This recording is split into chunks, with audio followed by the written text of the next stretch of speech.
Sacred Symbols, a PlayStation podcast, is a CastBox original produced in partnership with our friends at Studio 71. CastBox is the fastest growing, highest rated podcast app on both iOS and Android, and all of your favorite podcasts are there, ripe for the downloading. Sacred Symbols is available wherever you get your podcasts, of course, but we hope you'll give CastBox a shot. We think it's pretty rad. To get each episode of Sacred Symbols 3 days before the public, completely ad-free, please consider supporting the show on Patreon at patreon.com/CollinsLastStand.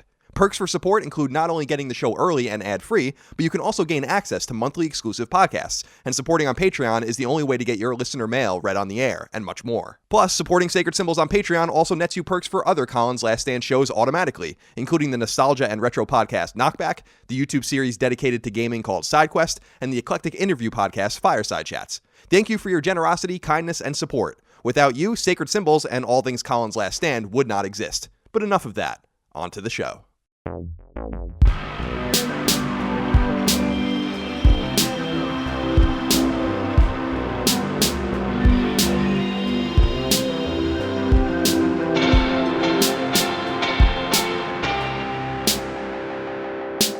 Greetings and salutations. Welcome back to Sacred Symbols, a PlayStation podcast. This is episode 29. My name is Colin Moriarty. I'm joined as always by my co-host, near death, Chris Raygun. Yeah, I feel horrible. Well, thank you for being here today. You have some sort of influenza, perhaps? I don't know, man. I feel like I was hit by the speed bus. You know, the bus from the film Speed, sure, featuring Keanu Reeves. Sure, who could forget that? And Sandra Bullock. Yeah. That's what I feel like. You feel like you were hit by the bus that can't go below 60 miles an hour, I think it was? Yeah. Okay. I feel like I was hit by an exceptionally fast bus. Okay. So you don't feel like the bus? No. You don't feel like you're moving real quick? No. Opposite. Okay. If anything. Fair enough. Well, thank you for being here. I did give you the option of delaying this episode a little bit, but we did just discuss that I think you probably are only going to get worse. Yeah, your condition's only going to get worse. I am only deteriorating. So we're going to wish you best as you heal and all of this, and we thank you for being here. And we thank all of you out there for being with us on Sacred Symbols as well. The internet's most beloved and, dare I say, sexual PlayStation podcast is what I'm going to say today. I don't really have any reason, I don't have any data that would prove that either of those things are true. You don't need reasons. No, I don't. I can say whatever I want on the show, and it really doesn't matter at all. We appreciate all of you guys being here. Remember, every episode comes out on Tuesday, ad-free, and 3 days early on Patreon at patreon.com/CollinsLastStand. I almost had a little bit of a seizure there when I was saying that. And you can listen on free feeds as well with ads and 3 days later, but we do appreciate your support on Patreon. It's essential for us to continue to do this. Good news, we put up 2 stretch goals on Patreon in regards to Sacred Symbols. One was to reach 5,000 subscribers, and we'd start doing a Let's Play or 2 every month for Sacred Symbols. And the second goal, which is 5,500 subscribers, we'll start putting Sacred Symbols on video. We reached the first goal already, so next month, assuming everything stays as it is, and I assume it will, we'll start doing 1 or 2 Let's Plays on YouTube every month for Sacred Symbols. I think I kind of want to aim them around bad PSN games and the further deterioration of Chris's mind through those games, so we'll see that. So that's exciting. Yeah, no, I'm excited about that. If you want the show on video, that's our next goal, so do support us on Patreon at patreon.com/CollinsLastStand if you choose. Speaking of videos, Chris has a new video up on his YouTube channel. It's been about 2 months since you put up a video, so it's a pretty big deal. Yeah, it's been a while. How's it doing? It was funny. I watched it in bed yesterday when you put it up. Thank you. I appreciate it. Yeah, it's doing well. It's over 200K right now, which is pretty good. That's all. It's more traffic than I get in a month, so that's great. Well, my YouTube channel does anyway. Yeah.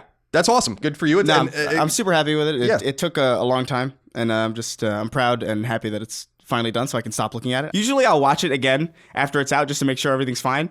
But like the second I finished it, I was like, I don't want to look at this anymore. I've been looking at it for so long. We have a few letters that I want to start with today, right, Chris, before we get into the news, because we have some things we want to talk about we've been playing, and then we have lots of news to get through. There's a lot of news on this episode of Sacred Symbols, but I wanted to start with 4 different letters that I think touch on a few things we should talk about. Chris Barnes wrote into us, and remember, you can write into us by supporting us on Patreon. He says, Colin, I just wanted to thank you for introducing me to CastBox. I've been bouncing around between different podcast apps over the last couple of months, and CastBox is the one that finally has all the features I'm looking for. So good job on aligning yourself with a good product. However, I really need for you to re-record the ad read so you can finish it by singing Rock the CastBox. Now, I'm not going to allow that. That's, of course, a Clash reference, and I appreciate that, Chris, but I'm not going to do that. But I did want to bring this up, Chris. Chris Raygun, not Chris Barnes. Yeah. For people that listen on Patreon, you would have never noticed, but we've aligned ourselves with CastBox. We are a CastBox original over the last, I don't know what it's been, like 10 weeks now or something like that. Yeah. And it's cool. They're not paying us for this shout out. I'm reading this to say that it's actually been really cool, the positive feedback we've been getting about this alignment, that people actually enjoy the product, which is great. So I wanted to say that just because we obviously advertise other things and ads play that we don't really control in this podcast as well. Always give us your feedback, positive or negative, on the advertising, so we can continue to give that feedback to the powers that be and make sure that nothing's getting out of control. So I appreciate that, Chris Barnes. Chris Reagan has nothing to do with it. Too many Chris's. It's just a too common name. It is, in the sense that I know smorgasbord of Christophers, right? Yeah. And I'm always interested in when parents have children. See, if I ever had children, I'd want to pick just the most absurd and maybe even damaging name for the child. Because it's your it's your one chance, right? You know, like Christopher's very safe. Michael, very safe. These are great. These are fine names. Robert, very safe, but they're fine names. But you could name your child Donald Trump Maldonado, for instance. Yeah, that's his first name, Donald Trump? Right, Donald Trump is his first name. Or like Ozymandias? Right. Or something absurd? Right, exactly. Something just totally made up. So God forbid I ever have children, because they're gonna be touched by this very phenomenon of giving them a name. So there are not so many X's in the world. God help you understand what I'm saying? God help him. Steve Jula wrote into us and said, "Hey, Chris, what are your thoughts on sour cream and onion chips? Apparently Colin is an awful human being and doesn't like them. I think this might be the real reason he gets so much hate on the internet. Thanks and keep being awesome, unless you also dislike sour cream and onion chips." So I think I talked about this with my brother on Knockback, but this really stuck in Steve Jula's craw. Yeah. And I was curious, Chris, what you think of sour cream and onion chips. Keeping in mind, you can only answer this question once and there are no takebacks. No, I hate them. Okay, I don't like them at all. It's a heinous flavor. I don't know who thought that was a good idea. Sorry to disappoint you, but Steve, absolutely not. Let me ask you this. Yeah. Is it true that sour cream ruins everything it touches? I think so. Yeah. I think it's a valid theory. Yeah. It's very weird. Sometimes it doesn't really taste like anything, and then it kind of sneaks up on you. Like if it's in nachos or in a burrito, totally ruins anything it touches for me. No, exactly. It's like a poltergeist. I don't like the name. Sour cream, I don't like that name. I don't like its fucking look, the cut of its jib. The cut of its jib. I don't like any of it. Andres Avalos wrote into us and said, "Hey, Colin and Chris. Colin, last week, I believe I heard you say you brought one of your nephew's vinyls. This pained me to hear, especially considering you're so well-spoken. The plural of vinyl is vinyl." Thank you for that correction. That was a needless correction, but you corrected me nonetheless. I thought it was important. Well, you are very well-spoken. It's a damn shame. I mean, how do I know? I didn't actually look it up. How do I know that he's right? Yeah, I don't know. I'm just totally taking his word for it. I'm just assuming it. That sounds right to me, though. And finally, Eric Clyde wrote into us and said, "Hey, CNC, I've been thinking a lot about both of your predictions for the PS5, and I feel I found a conundrum in your predictions. You both agree PS5 will increase the cost of standard games over PS4. You agree that the PS5 will be backwards compatible, and you agree that some upcoming titles will be available and sold for both the PS5 and PS4. How would you price a game that does this? Would the PS5 version cost $70 and the PS4 cost $60? Would you be able to play the PS4 version for $60 on your PS5? You both make my dog walks much more enjoyable." That seems like a bit of a non sequitur, but I appreciate that. Yeah. Eric brings up a good question. We've been talking a great deal about PlayStation 5 in the past few weeks.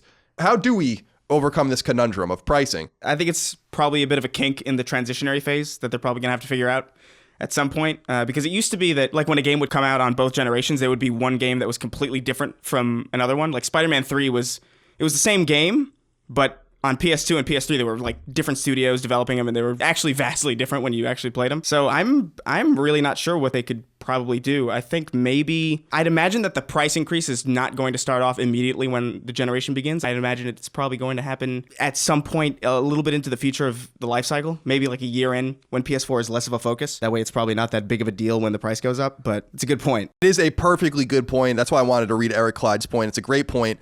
I wonder if it can be kind of circumnavigated by making the digital copies. Obviously, you won't be able to buy digital. Well, actually, this is kind of interesting because if the digital ecosystem for PlayStation 4 is available on PS5, then you would even theoretically be able to download, say, Death Stranding came to PS4 and PS5. You should theoretically be able to download the PS4 digital version of Death Stranding on a PS5 that is native to PlayStation 4. So even the solution that I was going to come up with, that you would just only make those digital games available on PS5, goes against the entire notion of backwards compatibility to begin with.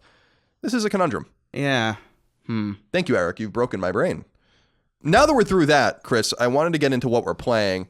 You here have written on our planning document that you played the Resident Evil 2 demo, and I'm super excited to hear about this because this so-called one-shot demo is supposed to be phenomenal. And so I'm curious what you thought of it. I really enjoyed it. The atmosphere is like actually really like, keep in mind I haven't played the original Resident Evil 2. I never played it on the original hardware. I played like 1, 3, and 4, like most of them. That surprises me. Why did you skip 2? I just wasn't really following it. I wasn't following Resident Evil as a franchise. I wasn't like a fan. I just like, oh, hey, I got a Resident Evil game from a friend of mine. I'll play it. Right. And 2 was just the one that just for some reason eluded me for a long time. So this is a completely fresh take for me. It's really unnerving. It's really satisfying. I like the way the aiming works, where you can shoot and move, but your accuracy is super sacrificed if you do. The only issue is I didn't actually get to finish it because in my current state, I don't need to feel more unnerved or more uncomfortable than I am right now. And it's super effective at making you feel really, really off-put.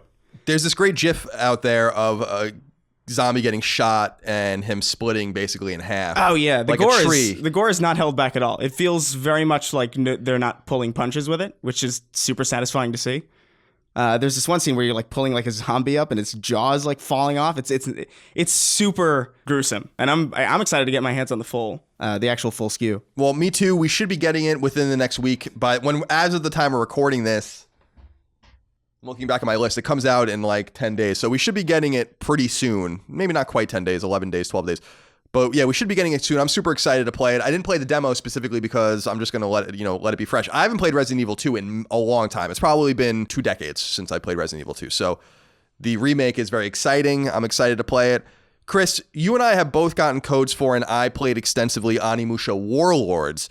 So Onimusha Warlords, for people that don't know, is a 2001, it came out in March 2001 in the States, a PlayStation 2 game from Capcom, and it was really one of the first important PlayStation 2 releases, for those of you that were there at the time and remember this. I did a video review of the game. You guys can go check it out on my YouTube channel if you want to see more extensively the gameplay and stuff, but the point I make in the review that I think is salient to make here is that I didn't remember much of the game from a story perspective, and it in some way holds up just fine. Like graphically, I actually think it holds up. I was surprised by how good it looks, actually. But there are gameplay conventions that we take for granted today that are simply unacceptable and it's unacceptable not to use, I should say. And the constant fixed camera angles moving in Onimusha makes the game kind of jittery, which I obviously didn't experience the first time I played it back when I was in 11th grade, which is when the game came out. So, it's cool to have the game back. It's also available on Xbox One and Switch, but I've been playing it on PS4. I beat it in under 4 hours. It's super short. It's incredibly short. There's some replay value. There's a thing called, I think, the Dark Realm or something where you can go fight a bunch of enemies and there's trophies to get. And if you beat the game in under 3 hours and you beat the game without upgrading and stuff, there's a bunch of trophies. So Onimusha Warlords, I don't know that I recommend it to everybody. I think it's a good nostalgic trip. I think it's an encapsulation, an ember of what games used to be and what big AAA games used to be. As I said in my video review, what I found so funny in the credits was that they used motion capture extensively in the game, which is so funny because you can't even tell. But it must have been so important to their development. So if you guys want to go see what a PS2 game, like a launch era PS2 game looks like and played like, this sort of mixture of Resident Evil and kind of the hack and slash conventions of the time and some light RPG elements, Onimusha might be for you. But what do you think of what little of you played of the game so far? I played very little of it before I got knocked out by NyQuil, so I don't have that much to say about it. But from what little I played, I thought the combat was actually kind of totally fine. What really tripped me up was the cutscenes or the in-game cutscenes, because I think you noticed it too, the jitteriness. But it's not even necessarily that the gameplay is jittery or anything, or necessarily that the animations are jittery. The character models are jittery. The first scene that you get to where you're picking up the princess or something and she's like half dead, and you're just shaking. It's like you have Parkinson's. Yeah. It's horrifying. She's gonna get shaken baby syndrome. That was the last thing I remember before I knocked out. But well, I'll be interested to see. Maybe we can talk more about it next week, because it is one of those games. I'm not entirely sure. I should know this. We did get it for free from Capcom, so I don't know. I saw on the drop that it's at retail, which suggests to me that it must be more expensive than the $19.99 I assumed it would have cost. I don't know if that's what it costs or not. I have no idea, but it's hard for me to recommend like full-throated something that's so short and so archaic. But it's funny, when you fight the first boss, pay attention to it, because, and people that are out there that pay attention to it, I think there's like 6 camera angles during the fight. Like, you just move in the game 5 feet and it's another camera angle. You move 5 feet and it's another camera angle. It's a little disjointing. It's just the way it was, and for them to kind of freely move the camera in the game, they would have really needed to have remade it. And this is not a remake. This is basically a port. They've up-resed it. It runs at a solid 60 frames. It's in widescreen, which is new for us who were playing on CRTs back in the day. So anyway, that's Onimusha Warlords, and I'm still playing through Far Cry Primal. I don't have much more to say about it. It's scratching that OCD itch that I have to just do every question mark, every quest, every collectible like a psychopath as I listen to waking up with Sam Harris or whatever it is I'm listening to at the time. Such a weird game. Like that game, I keep forgetting about it, that it was a real thing. It almost feels like a fake game. It does. It does. And I wonder if that new game, and I'm turning around again, what is it called? Far Cry New Dawn. I have it on my list there. That's also an interstitial Far Cry game, similar to Far Cry Primal, was kind of an interstitial between 3 and 4. Between 4 and 5, if I recall. It came out in early 2016. So New Dawn is a direct sequel, and that's a kind of a first for a full-fledged product. And I wonder if it's going to also feel weird. But yeah, the game is weird because it's so melee-centric. I use my bow and arrow, but it's just weird playing a game and like running up to guys and everyone's running around you, and it's just very chaotic and you're hoping for the best. Don't they have like a fake language in that game? Where it's just like which is pretty wild. I don't know if it's as deep as, like the Dothraki language in Game of Thrones is like a real language, like someone made it. Right. I don't know if they went with a linguist and went that deep, but probably not. I try to pay attention to it, and I'm not much of I can barely speak English. So, Chris, let's get into the news. There's a lot of pieces of news that are of interest to both of us, and a couple that I really want to get your take on. But before we get into that, we should get into what I think is probably the biggest and most relevant piece of news for the audience at large. Number one, PlayStation 4's global sales numbers continue to astound. Sony revealed that as of the last day of 2018, PlayStation 4 has sold 91.6 million units, including 5.6 million brand new PS4s sold to consumers over the holiday season, alongside 50.7 million pieces of new software. At 91.6 million sold, PlayStation 4 has easily surpassed PlayStation 3's lifetime sales of roughly 84 million units sold, not to mention PlayStation Portable's 82 million units sold. PS4 now has the original PlayStation in its sights, which sold more than 102 million units in its life cycle. PS2, at more than 150 million sold, likely remains out of reach. PS4 software sales are also approaching a milestone. At 876 million games sold on the console, PS4 will almost certainly pass 1 billion games sold before all is said and done. PS4's attach rate is currently 9.6. That means that for every console sold, about 9.6 games exist on that console, which is extraordinarily high for an attach rate. PlayStation Network saw more than 90 million active users in the month of November 2018 as well. And I didn't write it down here, but Sony also revealed that Spider-Man has now surpassed and I think is approaching 10 million. I think it's past 9 million units sold now. Wow. So big game for them. Craig McGuire wrote into us on Patreon and said, "Hey, CNC, with the rise in service-based games with a never-ending lifespan that seemingly dominate the online market, coupled with the runaway success of the PlayStation 4 that's showing no signs of really slowing down, could this potentially have an impact or a knock-on effect for the PS5?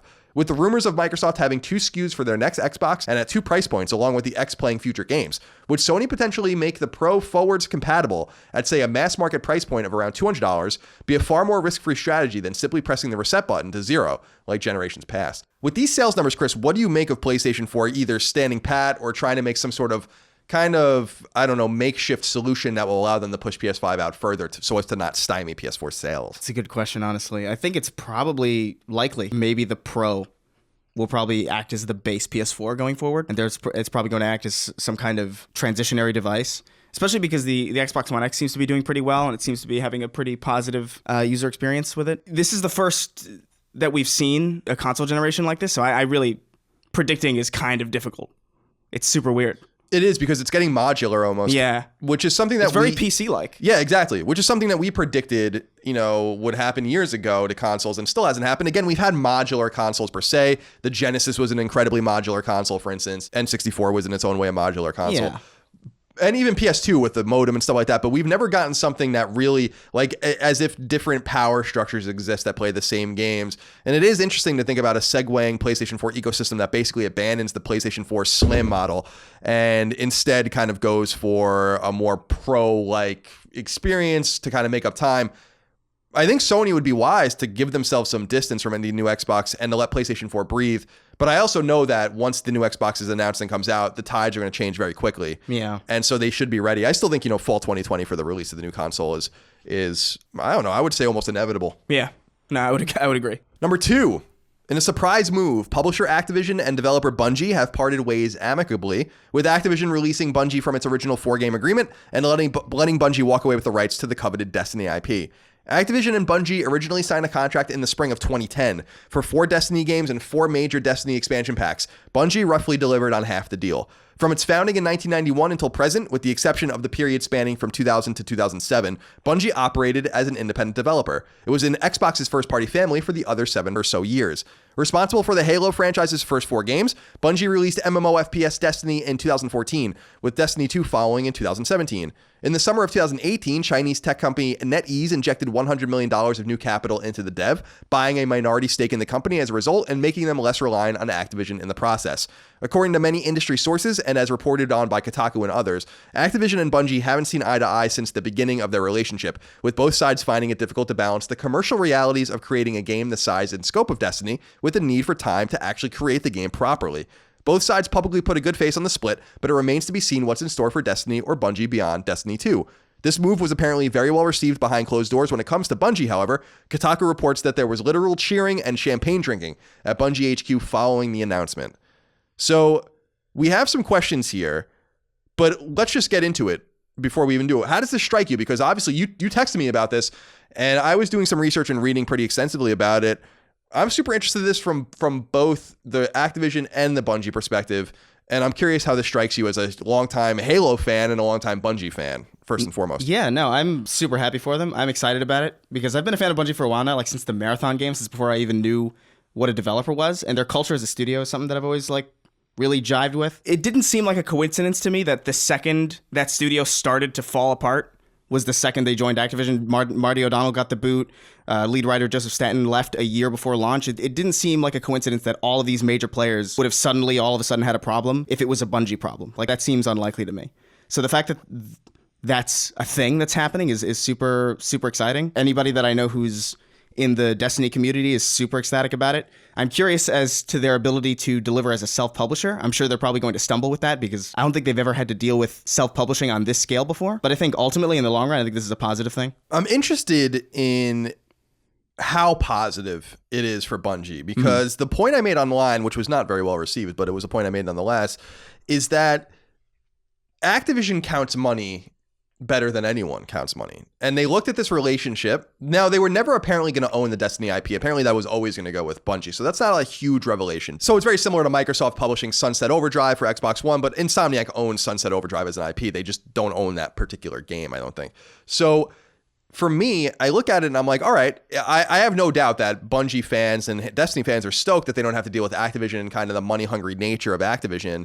But the money-hungry nature of Activision comes from a place of reality. Bungie and Activision are in the game to make money, and Activision would have never done this if Bungie was making a lot of money on Destiny, which they're not. Or presumably they're not. So this seems, or not enough, I should say. So this not seems enough to for be, Activision to be happy with. Right, exactly. Yeah.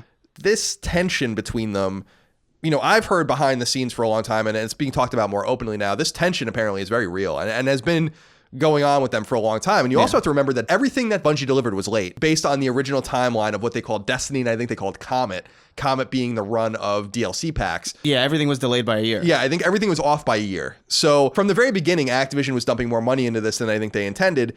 Here's the thing that I'm troubled by and that I'm curious what you think. Bungie going without Destiny, or going, with Destiny on their own without Activision, the scene is not the scene in 2014. It's not even the scene in 2017. There's way more competition. And I wonder if Activision looks at this and is like, we were on to something originally with Destiny. We're not on to something anymore. And by the time we get to the 4th game in this lumbersome contract, we're going to we'll start losing money or have lost the plot here while these other guys are all jumping in with free-to-play games and these other kind of $60 robust Division-like experiences, and now they're playing games for hundreds and thousands of hours, and Destiny has a harder time breaking in. I think the entire scene has changed. If you read the original contract that they signed in 2010, that was a very forward-thinking contract. Yeah. And now if you read it, almost 10 years later, it's not such a forward-thinking contract. And it's important to note what you were saying is that Activision didn't technically own Bungie, and Bungie wasn't technically with Activision. It's just that they had a reliance on each other that didn't allow Bungie to do other things. And now Bungie has this money from NetEase and $100 million, incubation, and is going to make a new game and all of that. I think that there's a lot in the air. My biggest thing that I'm interested in too, Chris, is if they really do stay independent. And, we're going to get into some questions that I think we'll explore, but I want to go with Kendrick Lukenbach. Kendrick Lukenbach wrote into us and said, hey, Colin and Chris, first-time questioner, long-time listener. What are your guys' thoughts on the Activision-Destiny split? It's fascinating that Activision felt Destiny wasn't valuable enough of an IP to retain and allow Bungie to go indie. Chris, what are your thoughts for where Destiny could go from here? More Destiny 2 expansions, turn it into a free-to-play platform with annual pass content? And then he says, Colin, can Bungie survive as an indie studio? Are there any other times this has happened to another studio on the scale besides when Bungie divorced from Microsoft? But Chris, let's start with Kendrick's questions for you. Where does Destiny go from here? Do they continue to support Destiny 2? Do they let Destiny 2 go free to play? Does Destiny become a free to play platform? Do we never get another Destiny game again? There's a lot of really interesting things to kind of conquer here. I think we'll probably get another Destiny. I think what's going to happen is Destiny 2 is probably going to be continued to be supported because Destiny and Bungie as a studio in general has accrued a very hardcore following. Like, people who are fans of Destiny 2 are fans of Destiny 2. Like, my roommates are huge into it. This isn't like a casual kind of like, oh, I'm just going to drop this game because Anthem's out or The Division's out. Like, people are really invested in it. And I think the smart thing to do from that perspective is to cater to that audience, because that's the audience that's going to keep you afloat. It's the audience that's going to persist onward. And I think this no longer shackled mentality is probably going to lead to a far stronger Destiny 3 that will likely get a bunch of new people on who probably otherwise might not have even thought about it, because they're not going to have to hit some arbitrary date on a contract. They're not going to have to rush shit to make a holiday release window. They might release the next Destiny in summer, for all we know. Like, I don't know. It's fascinating. It is super fascinating, and I'm interested in it too because, and we'll get into it more in the next question, but I really do think about the financial realities of this. I think that people are a little too excited that Bungie's going without Activision and right now without a publisher, because now they don't have a wallet anymore. Now, Bungie is obviously going to make money on the Destiny expansions and the IP transferring over to them. There's probably all sorts of financial benefit in the short term, but making a game like Destiny is really expensive, and they don't have like a sugar daddy anymore now. Now they have to do it all on their own. So I think that they have to be much more deliberate. And he was asking if there's any other examples of this happening. And you brought it up, when Bungie left Microsoft in 2007, that was a really big example of this happening. The example I brought up to Chris, though, that I thought was similar, that came to mind immediately, was Square Enix's relationship with IO Interactive. IO Interactive is a studio that's responsible for Hitman, and Square Enix kind of brought them in, bought the company, bought the IP, and then let the company and the IP go amicably with presumably no money exchanged. And so Hitman 2, that was just launched, was actually, I think, a WB published game, and IO's kind of on their own with their own IP. So, there are examples of this happening, but obviously it's the biggest example that we can possibly think of. Michael Steinmetz wrote into us on Patreon and said, hey, Colin and silly Chris, with the Bungie Activision news, I've seen the same narrative of hooray Bungie, Activision is the worst. There seems to be this narrative that the developer rarely does anything wrong and the big bad publisher is evil incarnate. The same thing goes with EA and Visceral Amy Hennig and Microsoft and Rare. So my question is this: do you all think that the games media is quick to vilify publishers while giving a pass to developers? My answer to this is yes.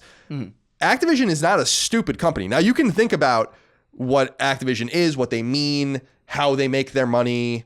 They're certainly not a company that I'm very attracted to as a publisher. There are a couple of games every so often, like Sekiro is an example. They're somehow publishing that game. That's very much out of the ordinary for them, though. But Activision's no slouch. And, they allowed this game to be made to begin with their money. They invested in this, so they have some sort of right over it. I know that people like to get up in arms, Chris, about Activision and EA and UB and whatever, but these guys are the facilitators of the games being made, and so they should have some sort of production say in how the games go and how they're marketed and how they roll out and how they make money and all that kind of stuff. Now, I'm not saying that the decisions Activision made with Destiny were the best for Destiny or Destiny fans. It seems like that's not the case. But I will say that Activision, the same Activision, puts out Call of Duty, the best-selling game, every single year, and clearly does something right because they monetize it the same way. They fill it with microtransactions and DLC. For sure. Like, they know how to make money. Right. But I'm not sure they know how to make a proper, beloved game. I don't think they've done that in probably a really, really long time. I can't think of the last super, super well-received, like, critically. And I don't mean like Call of Duty 9 out of 10. I don't mean like that critically received. But I can't think of the last like really influential Activision game. You know what I mean? Yeah, I think Destiny was probably it, actually. Yeah, Destiny was it. And, back in the day when Activision wasn't such an evil word, you had the likes of Tony Hawk and all of that kind of stuff. Yeah, like they made they published Spider-Man. Right, exactly. I just feel like people are a little tough on publishers generally. I don't know if you're too tough on Activision, generally speaking, but I think generally people are too hard on the publishers. And I will also say this, and this might not be true for the Destiny community because the million-strong Destiny community is so engaged by nature to their game, but no one gives a shit who publishes the games. In fact, I wouldn't be surprised if even in the Destiny community, there was a massive number of people who thought Activision made the game because people are so detached from the difference between developer and publisher, and people don't know and people don't care. I'm telling you that for lots of people that buy these games, they don't care, they don't know, nothing will change for them. And so you have to kind of look into it for that reason too. It's like EA winning the worst company in the world over and over again. Like nobody really on cares. The consumerist. Like no one, first of all, no one believes that. Second of all, it's not true. Third of all, it didn't matter, right? Yeah. So we have to kind of look at it through that lens as well. We are very engaged. Very engaged. That's true. But I will say this, like there are some roommates of mine who are into Destiny, who don't follow gaming news at all, they don't listen to this podcast, God damn them. They don't they don't read up on Kotaku, they don't read IGN, they don't know, they're not engaged at all. They're not on forums or anything. They woke me up and they were like, "Did you hear about this Activision Bungie deal?" Wow. Which shocked me personally, because I didn't expect them to talk about it. But I think the Destiny community is a little bit more engaged than most people tend to give them credit for, and I think that's probably because they're so isolated. Anybody who isn't a part of it doesn't really get it. Even I don't really get it, and I'm kind of in it. So I don't know. We'll see. I'm mostly just like really curious and interested to see how this goes moving forward. And Edwin S. Castillo wrote into us with the final question that I think gets at the heart of something I'm most interested in, which is if Bungie will really stay by themselves. Yeah. He says, with the news of Bungie separating from Activision, what are your guys' thoughts on Sony picking them up? You guys are always saying how Sony lacks a studio dedicated to online shooters, and who better to do it than Bungie? So I don't want to say that this is a real possibility, because I don't think ultimately it is. I don't think it's in Bungie's best interest to go to a first party. They've already been in a first party family. They didn't like it. And they were making like the, cream of the crop first party game for that particular ecosystem, and they still didn't want to be there. But I don't think Bungie's going to remain without a publisher alliance for Destiny. I think what's going to end up happening is that Bungie will stay by themselves. So there'll be a studio like Insomniac or From Software or whatever that, Platinum Games, that are big studios that have relationships with other publishers but remain independent. So I think Bungie will get a publishing partner for Destiny, because to your point, I'm not even sure it's financially worth it to them to go through the nonsense of having to publish a game, because it's not just about physically manufacturing the game. It's about a lot of other shit that they never had to deal with before that they absolutely have to deal with. Like Destiny runs on Activision Blizzard's servers on Battle.net, as far as I know. So it's a very weird scenario, and they haven't self-published a game since probably Myth 2, and that was like a huge problem. It shipped out with like a game-breaking bug that would like crash people's PCs, and it was like a whole $1 million like refund thing.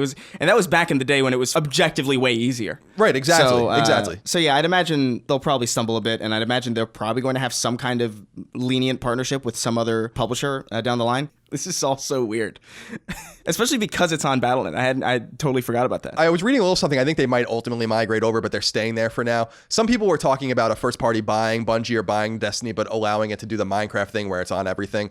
To me, I just don't know. Like, yeah, Sony should try to buy Bungie. I mean, it's definitely a good idea for Sony, but Bungie I don't think they would go for that. I don't think it would be Bungie being like, hey, Xbox and PC players who've poured a lot of hours into our franchise. Sorry, I don't see it.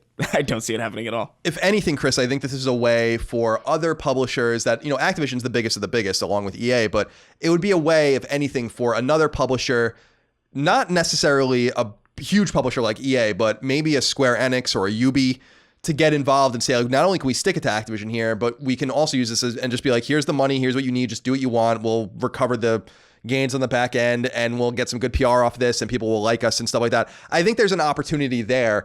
But with companies that seemingly came out of nowhere and started publishing their own games, this is not necessarily an uncommon thing. And Bungie is one of the companies that didn't come out of nowhere. So maybe they will self-publish. I just think that it's not worth it. Like, it's just not worth it. Just give a little bit of the money to someone else. I think they will for a while. I think they will. We're going to see how it all shakes out. But that's a big piece of news, and we'll obviously follow the developments of that closely as we move forward. Here's another one that's a little bit weird. Number 3. Yeah. GearBox Software was founded in the late 90s and cut its teeth on Half-Life related expansions and ports before flexing into its own IP with Brothers in Arms beginning in 2005 and Borderlands starting in 2009, with some other development and publishing projects, including the infamous Aliens Colonial Marines, sprinkled in there. But recently, its co-founder and CEO, Randy Pitchford, has come under legal fire. Website Kotaku reports that a man named Wade Callender, who was Gearbox's lawyer for nearly a decade and a personal friend of Pitchford's, filed suit on December 21st alleging, among other things, that Pitchford essentially received a $12 million bonus against Borderlands profits that would have otherwise went to the team at large. Callender also accused Pitchford, according to Kotaku, of possessing underage pornography. It's worth noting that Gearbox itself sued Callender in late November for fraudulent activities. Pitchford, who is innocent of all claims against him until proven otherwise, has vehemently denied the accusations leveled against him through both statements released on his behalf and on social media. This news comes on the back of a Borderlands Game of the Year edition having leaked via the Taiwan Games Rating Board for release on PS4 and elsewhere, presumably through Gearbox's publishing arm. So before we get any further into this, I do want to just state one more time, these accusations are pretty wild, and Randy Pitchford is innocent until proven guilty and vehemently denies all this. So I understand people like the so-called dunking culture online, and for some people don't have it in for Randy Pitchford. I might want to do a video on it because it's very interesting. Randy Pitchford's like kind of like a villain, like a villainous character in the gaming industry. I don't really know how that happened, apart from aliens, but we don't know what happened. It could be true. It could not be true. But I want to reiterate that because yeah, absolutely. You need evidence. We need to be vigilant about that. Right, exactly. And he denies it. He vehemently denies that it's true. So I just wanted to throw that out there. It's newsworthy because it's getting thrown around, but I don't know if any of it's true. It could very well be a guy who's just countersuing and saying shit and whatever. Joseph Yaden wrote into us, Chris, and said, "Hello, Colin and Chris. Firstly, I wanted to say thanks for all you do. Producing a podcast each week is no easy task, and your efforts have not gone unnoticed. Thank you very much, Joseph. What if I told you I produce 3 of them a week?" Oh, Jesus. As for my question, what do you make of the whole Randy Pitchford lawsuit situation? It's something that's way outside of my wheelhouse, as I'm not familiar with the law enough to determine if anyone has a case with this. Do you think that the lack of a proper Borderlands 3 reveal has anything to do with this ongoing lawsuit? Your insight on this would be much appreciated. So I've known people that have worked at Gearbox. For people that don't know, Gearbox is in a place called Frisco, Texas. It's not a very big place. It's not very exciting. And from what I've heard, it seems to be and again, it's all anecdotal. There seems to be a decent culture there, but the thing that I remember being told by a couple people that work there is how really the bonus money flows there. That like they were paid lots of money for bonuses on Borderlands 2 in particular. Now, I don't know the veracity of that in an overarching way. I don't know how it feeds into the culture as being discussed in the lawsuit. I don't know if Randy Pitchford is guilty of anything that he's being accused of, but I do know from my perspective that them not announcing Borderlands 3 immediately, keeping in mind that Borderlands 2 came out almost like 8 years ago now, I think was actually the reason that they seem to be in somewhat more serious shape than they used to be. And, apart from that, I have no insight. They own weird IP, like they own the Duke Nukem IP. They own like what's that, Homeworld, I think is that other IP they bought when THQ went under. They self-published a few games. Like they published Bulletstorm, I think, on PS4. Yeah. They do weird shit. And Borderlands 2 VR just came out on PSVR. From a corporate standpoint, they seem healthy. I don't know if Borderlands 3 is ever going to be announced. I think they made a huge mistake assuming people wanted something like Battleborn, which I predicted from the beginning it was going to be a complete failure, and it was. So I don't know. I don't know about any of that. But what do you make of this Randy Pitchford situation, apart from the fact that it's kind of hearsay right now? Yeah, I mean, what do you say about it other than we can't really make a definitive statement about it if we don't know? Obviously, if this guy's accusing Randy of all this stuff, he better have pretty solid evidence. Otherwise, that's defamation, like to the highest degree. Like he would easily be able to countersue. Oh, definitely. It's such an insanely damaging thing to spread about people. But definitely, I don't know. I tried to look into it. I tried to look into what I could, but Randy has me blocked on Twitter for some reason. I saw that. That's weird. Yeah. Why do you think that is? I looked after I saw that. I was like, am I blocked? And I wasn't. I think I met him once or twice. I mean, it was completely unremarkable, and I don't mean that against him because I don't really remember. Yeah, I don't know. I think it might have been a Comic-Con. It's probably blockchains. Yeah. They're pretty common. Yeah, I found myself blocked by people all the time, and I'm like, I don't know what I ever said to you, but that's fine. That's okay. It's your loss, Deval Magic, because you don't get to see what Chris Raygun has to say about anything. But yeah, I just think it's important for us to reiterate that, yeah, he could be guilty of all of this and more. He could be guilty of literally none of it. I just think that we, on the internet in 2019 especially, need to be more mindful of... I know that there's a difference between the court of law and the court of public opinion, but these are pretty damning things. I mean, the child pornography thing's incredibly damning. Yeah. But so too is basically embezzling money that was meant for your employees, which is basically, as far as I'm reading the lawsuit, I think that I'm reading it properly, is what they're saying. In other words, he took a $12 million loan against profits that he basically took that would have otherwise went to the crew. And I don't know if that's true or not, but that doesn't resonate with what I've been told about at least years ago, the bonus money flowing in that place. Do we know when this thing is going to trial, or like what's happening with it? No, I think that the lawsuit was filed in late December of last year, the countersuit. Randy Pitchford's and Gearbox's lawsuit was filed in October or November of last year. So it's presumably going to take a long time. I want to see what the facts are. Part of me right now feels for Randy Pitchford because it's like, let's assume he's not guilty of the charges. It's like, it's what another do you do one in that situation? Yeah, what do you do? Like, I don't know. The fact that he's not remaining silent and actually vehemently defending himself to me signals that it's maybe not true. I don't know. I have no fucking idea what's true. No one does.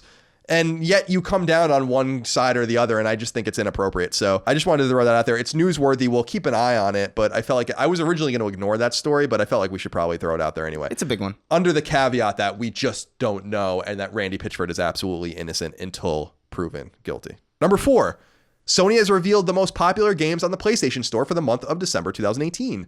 The top 10 most downloaded games on PS4 for the month were in order: PUBG, Call of Duty Black Ops 4, Grand Theft Auto 5, Red Dead Redemption 2, Battlefield 5, FIFA 19, Mortal Kombat XL, Spider-Man, NBA 2K19, and Madden NFL 19. On PSVR, the top 10 games were in order: Beat Saber, Job Simulator, PlayStation VR Worlds, Until Dawn Rush of Blood, Farpoint, Arizona Sunshine, Borderlands 2 VR, Rick and Morty, Virtual Reality, Superhot VR, and Creed Rise to Glory. Beat Saber crushing it. I'm happy to see that. Me too. You'll be even happier when we read the next part of the news. On Vita, the top 10 games were in order: God of War Collection, Jak and Daxter Collection, Metal Gear Solid 3, Snake Eater HD, Trillion Gods of Destruction, Metal Gear Solid 2, Sons of Liberty HD, Mary Skelter Nightmares, Minecraft, Persona 3 Dancing and Persona 5 Dancing Bundle, Bastion, and Stardew Valley. And finally, number 5. Well, this isn't finally, but I guess this is finally per this news item. Number 5, Sony has also revealed the most popular games for all of 2018 on the PlayStation Store. For the entire year of 2018, PS4's 10 most popular games were in order: Call of Duty Black Ops 4, Red Dead Redemption 2, Spider-Man, God of War, Grand Theft Auto 5, NBA 2K19, FIFA 19, Monster Hunter World, Far Cry 5, and Madden NFL 19. For PSVR, the top 10 reads in order: Job Simulator, Beat Saber, Superhot VR, PlayStation VR Worlds, Rick and Morty, Virtual Reality, Arizona Sunshine, Moss, Until Dawn Rush of Blood, Drive Club VR, and Surgeon Simulator. And finally, the top 10 most popular Vita games for the year were in order: God of War Collection, Persona 4 Golden, Jak and Daxter Collection, Minecraft, Digimon Story Cyber Sleuth Hacker's Memory, Stardew Valley, Adventures of Mana, Bloodstained Curse of the Moon, Metal Gear Solid 3 Snake Eater HD, and Undertale. So your boys, Beat Saber, they're not your boys because it's a game. Yeah. The game you like, Beat Saber. Yeah, I'm happy. Best-selling VR game or most popular VR game for December, and the second most popular VR game for all of 2018. That's awesome. I'm happy for that team. Number 6. This is an interesting one, Chris. Sony has quietly acquired a company called Audiokinetic, an incredibly important company in development that will bring Audiokinetic's expertise in-house for Sony's first party.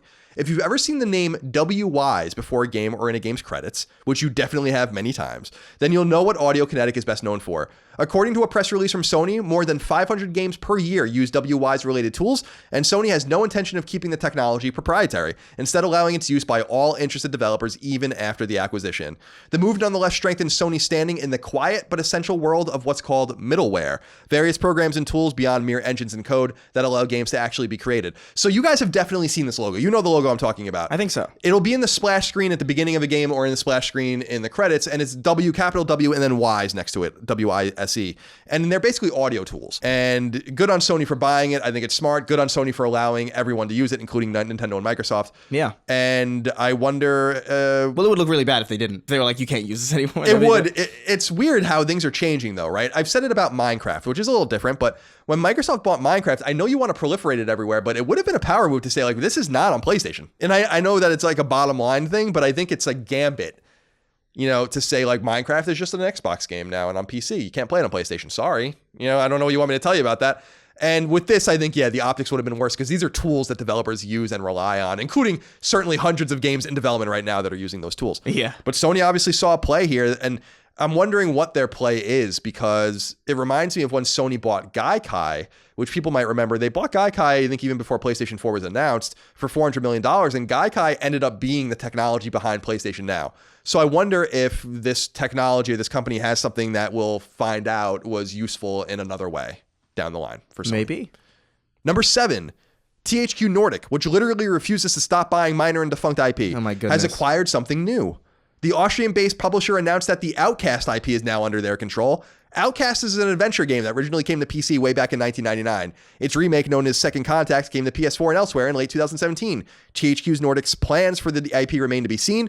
Ryan Cook wrote into us on Patreon, Chris, and says, THQ Nordic has just bought yet another IP. Is THQ Nordic really just a front for some kind of illegal banking shenanigans? Drug money laundering, human trafficking. Is anyone looking into this? I don't know. It's hugely suspicious to me. It's weird. It's not suspicious even from like obviously Ryan's joking about them being like, doing illegal things. It's just suspicious so many. It's just suspicious from a business standpoint. Yeah. Like, what's the end goal? What's the philosophy behind these moves? Like, I just don't understand. I can't make heads or tails of it. I mean, when I saw that, I'm like, I don't even know what Outcast is. It was like one of the first things where I'm like, I don't know what that is, and I had to go look it up. The band that does Hey Ya? That was the first thing that came into mind when I saw it. I was like, what? That's a game? What is happening? It's just weird. Like, my only assumption here, Chris, is that they're literally getting these IP for nothing. Like, the guys who owned Outcast were like, you can have it for $20,000. At that point, I'd buy the Outcast IP. So my assumption is that must be. I don't know how else to explain it. Like, they must be getting nothing. Or they must be getting, like, the people that own these IP, rather, must be getting nothing for them. And they must have a lot of capital. They're owned by a big company in Europe, but I don't know much more about it. I want to really research. I wish that someone at THQ Nordic would just reach out to me so I can just ask them a bunch of questions. But since we make fun of them so much, they're probably not really loath to do that to us. Number 8. Though originally announced to be coming to both PlayStation 4 and PlayStation Vita in the West, it appears that publisher Atlas has conceded that Catherine Full Body will only come to PS4 outside of Japan. The so-called full-body edition of Catherine is a re-release of the original Catherine, which came to PS3 and Xbox 360 way back in early 2011, and it comes packing some extras and reworked content. It will launch on Valentine's Day in Japan on both PS4 and Vita, but when it comes to the West later this year, the Vita iteration will be missing. How do we know? Because any mention of the Vita iteration, including logos, have been removed from the English language page for the game. Cameron O'Neill wrote into us and said, hey, Colin and Chris. Colin, I was wondering your take on why Catherine Full Body Edition has been added to the growing list of titles that were released in Japan on PS Vita, but not in the West. I was hoping you could shed some light on how that decision is made, and why after going through full development to only pull the title at the last moment from release in the West. Thanks for all the hard work, guys. My assumption, Chris, is this has to do with something with what we were talking about a couple weeks ago, which is that there's a shortage of cards. And you would assume that Atlas maybe had two options here. Either they weren't going to publish them physically. I'm not even sure that they published the Persona dancing games physically that came out late last year for Vita. But apart from that, whether they did or they didn't, it could be the Vita card shortage. It could just be that they're looking at the numbers and they're like, we have to pay for this thing to be ESRB rated on this platform. We have to obviously pass QA. We have to pass all of the certification things. It's simply not worth it for a copy of the game that is just going to sell 25,000 copies or something like that. Yeah. My assumption is that's what it was. And it's hard for me to be mad at Atlas because they were one of the staunchest and biggest and longest lasting supporters of PS Vita. It's certainly not their fault that PlayStation Vita has certainly not fallen to the wayside. So that's my assumption, Cameron. I don't know. It's still sad because I was planning on playing it there. Now, I did see that some people were talking about importing the game from Japan on Vita. I don't know if people were talking about that because it is translated already on Vita in Japan, which is possible. If it is, then I will do that. Remember, Uncharted Golden Abyss, for instance, the launch Vita game, was translated on the Japanese launch date. So I imported it in December of 2011 and played it on Vita before it came out here. I don't know if that's going to be an option here. It's certainly not, going to be limited to Japanese Vitas. If you read Japanese, you can play it on your Vita in America. So there's no reason not to, but it is very sad. Number 9. To avoid further leaks that have already plagued the game, Square Enix has revealed its immediate post-release plans for Kingdom Hearts 3 once the game launches in the West on January 29th. News comes by way of the official Kingdom Hearts Twitter account, which notes that a day one patch on the 29th will start to deliver fixes, and that video content will begin rolling out the next day, including some content that can only be accessed by beating the game. By January 31st, the game should be content complete in its launch form, but if you're without internet access for some reason, you'll be left without this footage, which is apparently important to the story. Glendon Cole Simper wrote into us on Patreon, Chris, and said, hello, Colin and the illustrious Chris. Illustrious? Big Kingdom Hearts fan here, and I'm putting myself on the line as a whistleblower for the fandom. The truth is that it is almost literally impossible to make sense of the story. I've been playing these games since 2001, and I consider myself quite fond of the gameplay, characters, and the overall presentation of the games, but I honestly couldn't tell you a cohesive synopsis of the overall arching plot. And I dare say that nobody can. It makes no fucking sense at all. Thank you for all that you guys do. I tried so hard to understand it. I watched this I started to watch this 30-minute summary of the plot, and from 2 seconds in, I was lost immediately. It's quite impressive, honestly. How quickly you can get derailed from it. I'm only able to tolerate Kingdom Hearts to the extent that I'm able to tolerate it by not knowing, because it creates a little bit of suspicion that maybe I'm wrong about it. So I don't want to look into it any further. But Kingdom You Hearts... don't want to know about the dandelions? I don't know what that means. See, that's exactly what I'm talking about. I don't even know what that means. Neither do I, really. I couldn't possibly be any more ignorant about what that means. But Kingdom Hearts 3 is coming soon. I know a lot of you guys are excited about it. Yeah. And this is basically to tell you that, because a lot of the game leaked and people are scared about leaks for the story, even though, we've been told here by Glendon Cole Simper that there simply is no way to spoil a game whose story is incomprehensible. Point taken. But this is to let you guys know that basically without internet access, you can't get everything. So it's not going to affect many of you, but I guess they did this as a security measure, and I think it's pretty smart of them to do that. Unfortunately, necessary considering assholes like to leak things. Yeah, it's a shame. Number 10, an American trademark filing seems to indicate that Yaiba Ninja Gaiden Z, or Ninja Gaiden Z, may be making a comeback in some form. The trademark, which was filed on January 2nd of this year and which was dug up by Reddit users, is specifically for gaming software and was filed on behalf of Koei Tecmo, the original game's publisher and the Ninja Gaiden IP's owner. Yaiba originally came to PlayStation 3 and other platforms in 2014, after PS4 had already launched, and was an offbeat, arcade-oriented Ninja Gaiden experience created by Spark Unlimited, the now-defunct California-based team behind the likes of Lost Planet 3, Legendary, and Turning Point Fall of Liberty, which is one of the worst games I've ever played. The new filing seems to indicate that the game is slated to be ported to newer hardware at some point, possibly in the near future, so you can look forward to that. I just got like a blast from the past with Legendary. I totally forgot about Legendary. Yeah, Legendary came out in 2008. Yeah, Spark Unlimited really struggled. So Lost Planet 3 was a big game for them, but I think that was our last game, actually. And finally, a wrap-up. Number 11, website Gamatsu reports that visual novel, this says Sony of Memories, but it's Song of Memories, is slated for release on Western PS4s on February 1st. The website also reports that PSVR visual novel Tokyo Chronos, which I know you're looking forward to, Chris, has been delayed on PSVR and will now launch on March 20th. Animal Crossing meets Harvest Moon type game My Time at Portia is slated for a spring release on PS4, and 2D action RPG Dark Devotion, which looks pretty cool, will come to PS4 sometime early this year. The official PlayStation blog reports that Arena Brawler Hyper Jam is coming to PS4 on February 12th, and Trick Racer Future Grind will be coming to PS4 on January 22nd. Finally, website Push Square reports that SNK's 40th anniversary collection is coming to PS4 in March. Really looking forward to playing that. If you hate going out to buy clothes like I do, I may just have a solution that's right up your alley. Stitch Fix is an online personal styling service that basically does all of the work for you. All you do is go to stitchfix.com, tell them about yourself and your style, and boom. You get 5 handpicked items delivered directly to your door. Then you grab what you like, send back anything that you don't, and only get charged for what you decide to keep. You can schedule shipments at your leisure too, so you can get clothes regularly or only when you really need them. I recently signed up for Stitch Fix and found the process both easy and insanely thorough. I told them about my body type, including my burger-filled gut, what kind of clothes I was looking for, my budget, and even got shown extensive examples of clothing that I could choose between. And soon, a stylist on their end will go through all the data and send me what they think I'd like, whether it's a pair of jeans or slacks, a button-down, a blazer, some shoes, or something else entirely. Once I go through everything, I can then send anything I don't care for back with free shipping. Indeed, if I opt to send it all back, I only pay a $20 styling fee, a fee which is absorbed by any item you keep. If you want to try Stitch Fix for yourself, head to stitchfix.com/sacred to score an additional 25% off a full box of 5 items. That's stitchfix.com/sacred, stitchfix.com/SACRED. Chris, we have new game releases to read for the first time in almost a month, so I'm very excited about this. Will you start or will you go second? I will go. I will start. I need to talk before my throat closes up. Okay. Ace Combat 7, Skies Unknown, comes to PS4 at retail. Become an ace pilot and soar through photorealistic skies with full 360-degree movement, down enemy aircraft, and experience the thrill of engaging in realistic stories. Aerial combat has never looked or felt better. It's sorties. What? Sorties. Sorties? Yeah. Oh, what the heck? What is a sortie? A sortie is like when you send out a bunch of planes to fly a mission. Oh, what the heck is that? That's not a real word. Your dyslexia is really kicking into full gear. It's not. It doesn't help that I'm literally damaged at 50% health right now.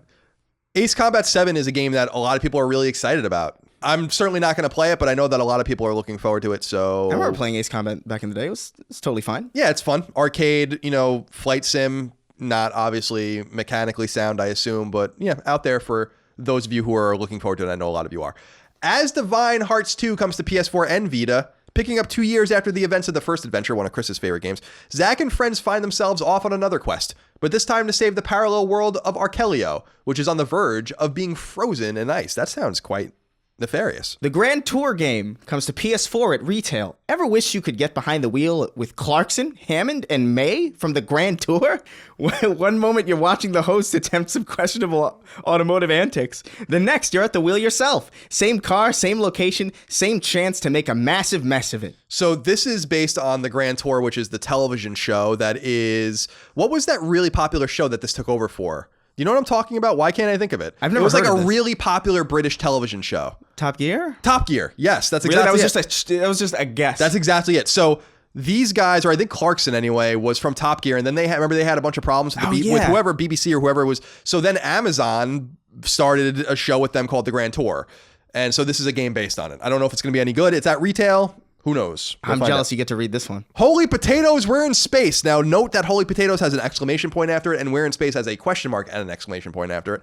Comes to PS4. Space, the final French fried tier. Oh. Set out on an intergalactic voyage of discovery, adventure, and potato-based puns in Holy Potatoes, We're in Space, combining hard-boiled battles, mashed management, and scalloped simulation into a dish that's out of this world. I don't like it, but I also do like that you at least put a little bit of effort into it. So yeah. There's definitely work behind this. Appreciate that. Kingdom of Blades comes to PSVR. Play as a frontline warrior in the Three Kingdoms period of China, with nothing to depend on but your swords and your courage. You must slash your way through hordes of enemies and face off against the most famous generals on your path to fame and glory. I've always been interested in reading the romance, or like the romance of the Three Kingdoms, and the Three Kingdoms like era literature from China is supposed to be really good. I didn't even know that those existed until I was like a late teenager or early in my 20s, because there's like the video game series Romance of the Three Kingdoms and all of those, and I'm like, oh, it's like a long running video game series. No, you fucking idiot, Colin. It's a fucking book series. Well, now you don't need to read it because the game's out. Thank God.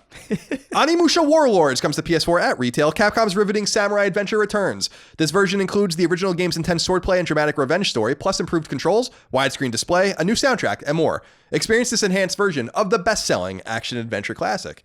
We talked about it at the top. Don't know if I necessarily recommend it. Panda Hero comes to PS4. Release the panda in you! Take on the role of the mighty panda and tread your path unerringly.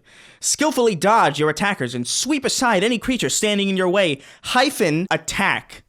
With an exclamation point. Yeah, that's a weird one, right? I don't really understand that one. I like it. Attack! Planet Rix 13 comes to PS4 and Vita, that's RIX.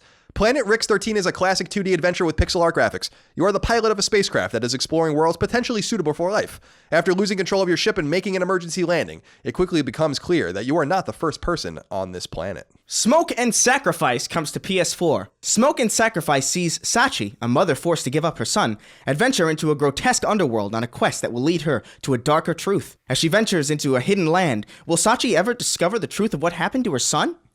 Probably not. Maybe. Yeah, probably not. It's a sequel. Vane comes to PS4, that's VANE.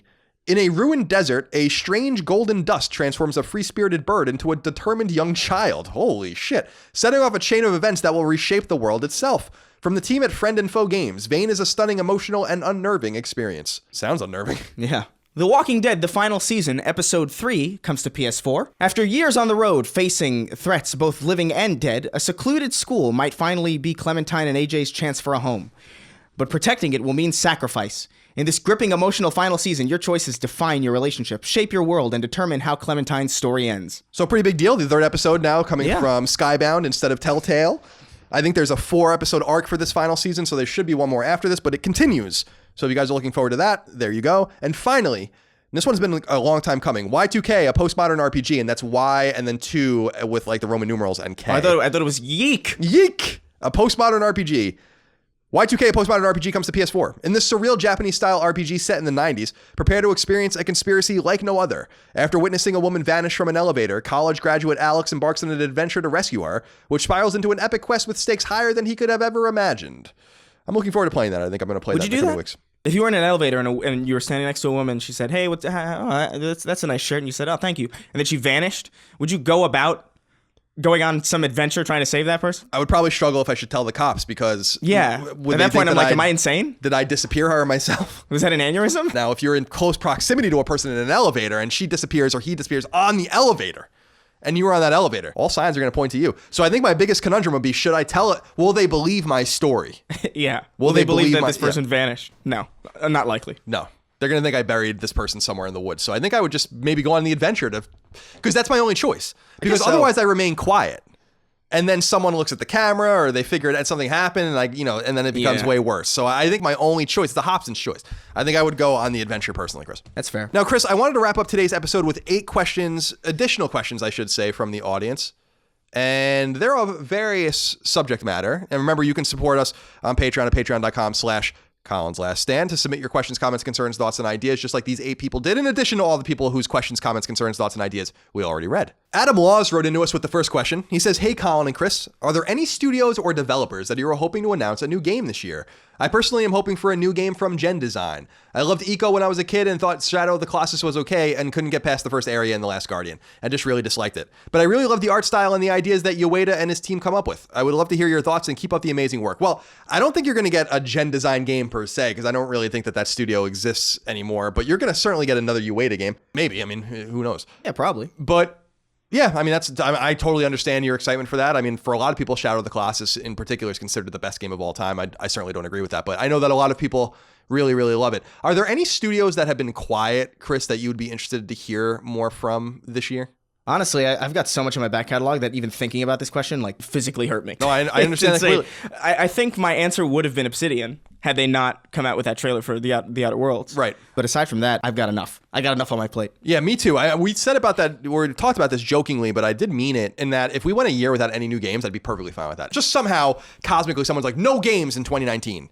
Just play the games you already have. I'd be like, that's great. If we could do that for another year even, that would be awesome. So I agree with you. I think that the name that came to mind for me when I read this question originally, when I was putting this document together, was I'd love to see what Tango is doing over in Japan. Tango Gameworks, for people that don't know, is a Bethesda-owned studio. They've only made 2 games so far, The Evil Within and The Evil Within 2. My assumption is that they'll make another Evil Within game. This is, of course, run by some of the leads from the old Resident Evil team, which is why these games are so good, including Mikami. So I'd be interested to see more from them, but I'd like to see something different. I've never actually played The Evil Within, barring just a kind of a preliminary playthrough of the first one, so I don't have that much information on it. I know that people really like it, but they've been quiet for a little while. It'd be fun to see something from them, especially because all of other Bethesda studios, except for Arcane, I think we know what they're doing. So the next question comes from IKIXIN. I don't know.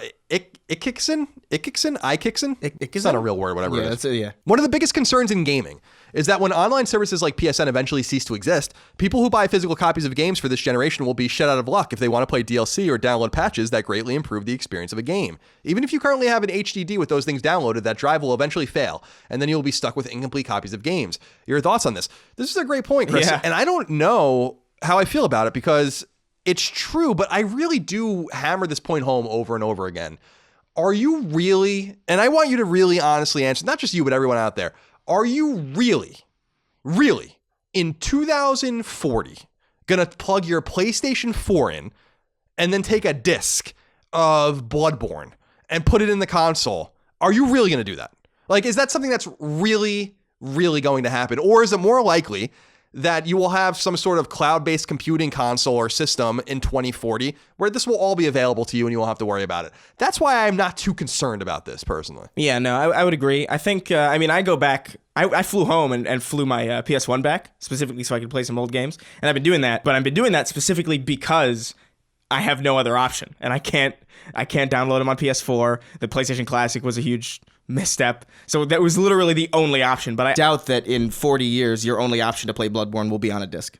Right, exactly. Like, I really question heavily this idea, apart from retro collectors and all of that. Like, here's an example. There are like 45 million NESs in the world right now. Like, and I'm not talking about NES Classics. Original NESs and top-loading NESs run from, including Famicom, so from 83 to like 95, these things were manufactured. How many of them, honest to Christ, how many of them are hooked up and being played right now? Out of the 45 million of them. This 30-year-old console, right? That's like the point I'm trying to make. So someone's always going to be interested in playing the fucking Sega Saturn, I'm sure. Yeah. But like, is it really a big problem that we won't be able to play these PlayStation 4 games natively on PlayStation 4 in the future? I don't really think so, just because I don't think we're taking the long view of how these games will be accessible. You might have to buy it again. That's going to be a problem, maybe, but maybe not. Maybe your PSN... if you buy it, but maybe by then if you buy it again, it's probably going to be like $5. Exactly. So, and I'm just using, you didn't use, by the way, Ikixin. You didn't use Bloodborne as your example, but I'm just using that as an example. It is unfortunate that you have to have an online, connection with a disc-based game, like we were talking about with Kingdom Hearts 3, to get everything. Or even Spyro. Right, exactly. Spyro's second 2 games in the Reignited trilogy are not even on the disc. So if you bought that and you live in like Montana and you don't have an internet connection or something, you're fucked. And I understand that, but it's something we kind of have to begin to kind of leave in the past because that's becoming less and less of a problem, I think. This reminds me, Chris, that we did get a correction, by the way.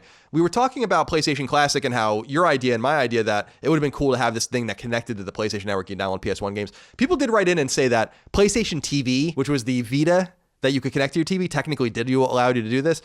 But no, it's not what we're talking about. You know what we mean. Yeah, it's like a proper classic experience. Right, exactly. Like with the controller and with the little system and all that. Right. Point well taken. But it's not exactly what we're looking for. For people that don't know, PlayStation Classic PlayStation it's even TV. More egregious, actually, that exists already, and it wasn't even thought about to be repurposed in that way. Right, it's true. Well, PlayStation TV was this deck of cards shaped device that allowed you to play some Vita games and some PS1 classics on your TV and stream some stuff. No one bought it. No one cared about it. I don't even have one. And that's really unusual because I have 3 PS4s and 3 Vitas. And I don't have any. And I've bought 3 other PS4s for other people. So I'm contributing. I'm doing my part, as the meme from Starship Troopers often reminds us. Dino Diadamo is actually, I'm becoming dyslexic myself this week. Yeah, it's contagious. He says, yo, Chris and Colin, while a lot of other chatter for PS5 is driven towards hardware and features, I was curious to know where you guys stood with the controller. PlayStation definitely has been the most conservative when it comes to their controller design over the years, although we've seen some minor changes. PS2 introduced the symmetrical analogs. PS3, that's actually not true. PS2 didn't introduce the symmetrical analogs. Yeah, that's weird.